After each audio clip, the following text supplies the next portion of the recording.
Somewhere in the sky, beyond roads and maps, a bird is flying home. It has never seen a compass. It has never studied geography. And yet, it knows exactly where it is going.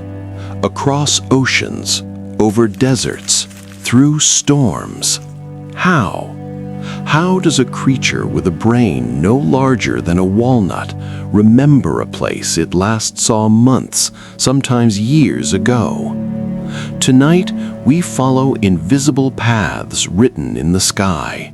Paths humans cannot see, but birds have followed for thousands of years.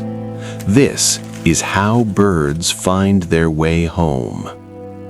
Every migrating bird makes its first journey without guidance, no teacher, no parent showing the way. A young bird leaves the nest and something ancient awakens inside it. Scientists call this instinct, but instinct is not guessing, it is memory passed down through generations.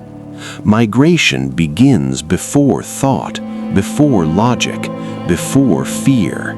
It begins as a pull. Birds read the sun like a clock. Morning light means one thing, evening light means another. Even when clouds hide the sun, birds sense invisible light patterns humans cannot see. At night, the stars take over. Birds follow the movement of the sky itself.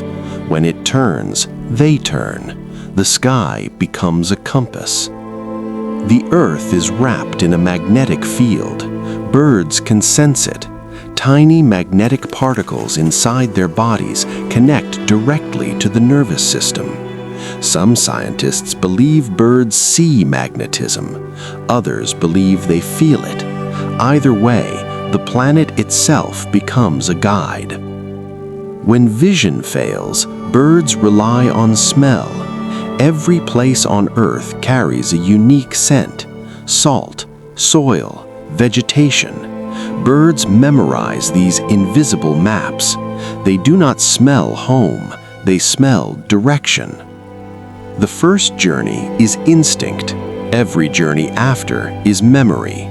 Rivers become familiar paths, mountains become markers, coastlines become guides. With time, navigation becomes precise. But the world has changed.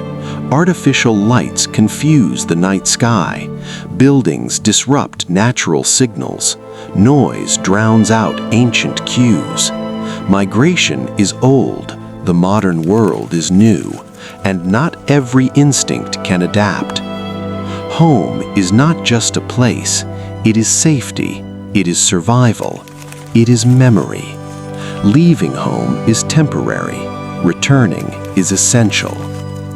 Somewhere above us tonight, a bird is listening, following a map we cannot see, guided by a world we barely notice, and without hesitation, it is going home.